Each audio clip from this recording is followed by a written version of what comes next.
In July 1497, craftsman Gerhard von Wau dug a roughly conical hole in the central plaza of Erfurt, Germany.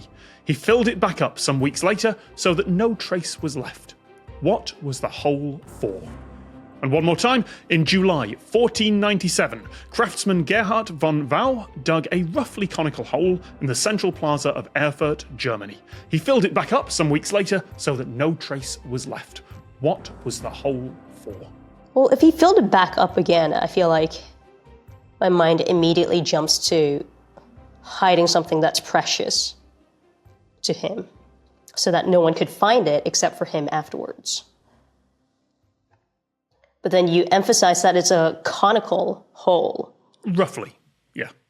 I want to just give a comedy answer and say, was he the first person to ever build a sandcastle on a beach and just dug a big hole, and then made a sandcastle?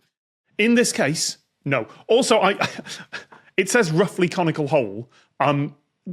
Most holes that are dug are roughly conical. Right. In this case, it's that way for a reason. We don't know where he was digging the hole. I've gone with sand. In the central plaza of Erfurt, Germany. So plaza indicates paved street, thinks concrete. Was it the first ever? Hang on, 1497. They weren't laying gas pipes. Was it the first ever utility pipes? But I don't think they had electricity in 1497. And he's a craftsman rather than an engineer. Yes. Wait, so I'm guessing he's not. Was it sewage? Sorry. No. Craftsman, not engineer. VT's right there. It could be a time capsule or just a piece of art that's... have you seen those toys where they embed like a dinosaur in a rock or a bunch of concrete, and you get this little hammer and you hammer that out?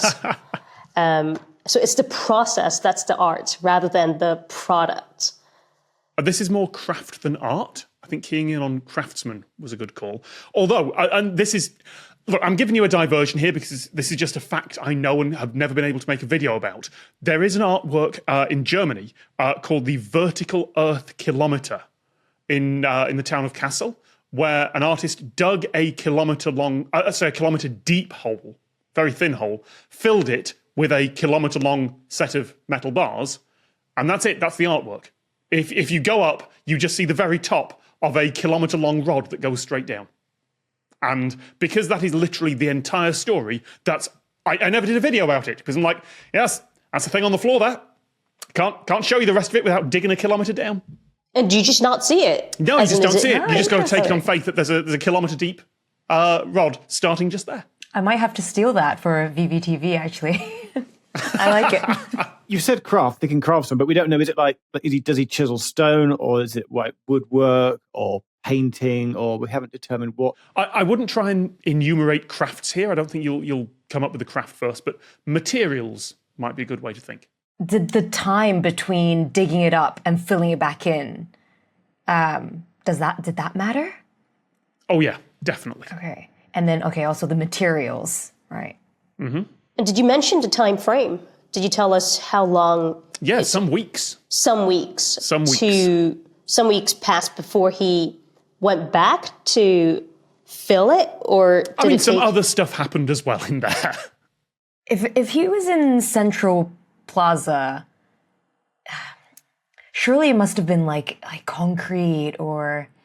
A little early for concrete. Oh, but, it was 14. It was 1497. I couldn't tell you whether it was paved or just trampled down, but Central Plaza is important. Wood. Was it wood?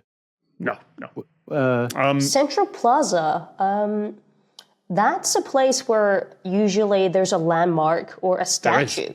Yes, landmark, I think, would be the one to go for. I would want to say there's a clock, but probably not.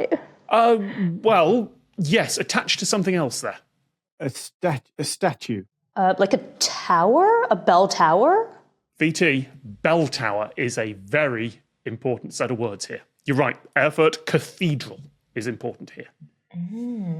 Well, digging into a ground sounds like somebody's grave, but it's roughly conical. A grave for something that's not a person, but something that is also conically shaped. I mean, grave is I accurate in terms of what's going on, but this is more about creation than death. Planting something. What? Oh, this is so we're oh, man. Creating the cathedral? The cathedral's already there. The bell tower's already there. The clock. What else is up that tower? What's in a bell tower? A bell on a bit of rope, and you ding the bell. Rope? Yeah. Rope. No, Geoff. Literally the other part of the sentence. The bell. What? So you need metal. You need metal to make the bell. You do. Well, yes. I will. Gerhard van Wouw is a bell founder, a bell maker. What metal do they make bells out of? I don't know. Why would I know that? Copper and steel, maybe? I think it's. I should know this. Done a video about that. I think it's bell metal, which is mostly tin, I think. Oh, so are you not right in thinking that we're collecting material for the bell? Nope, you'd find that somewhere else. This is another part of the process of making a bell. A mold for the bell, and you dig a hole in the ground, and then you fill it in, and that makes the bell. Did I do it? Yeah, I'm going to give you that, Geoff. There's a little bit more to the process, but yes, this was a casting pit for a very large bell. At that time, the massive bells, this was called Gloriosa. It was going to be the largest of its kind. Bells of that scale were cast directly in the ground next to the cathedral. Brilliant. So they would dig a big conical pit. They would build the mould for the bell inside that pit and then construct a temporary furnace nearby to melt the bronze and the tin. They would then release that into the mould, and it has to cool slowly. So rather than doing this off in some forge or foundry far away and then having to move the very large bell a long way, they simply dig the pit at the cathedral, melt the metal, pour it in, and then they don't have to move the bell as far. That's great. The Lateral book is out now. Just click on the link to get your copy.